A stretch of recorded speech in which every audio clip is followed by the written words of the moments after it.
Hello viewers, welcome back to new video. In this video, I will show how to solve Infinix camera not working problem. Let's see how to fix this problem. Go to phone setting,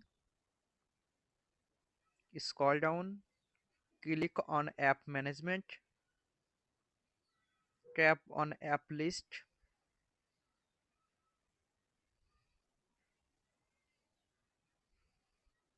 and scroll down, click on camera,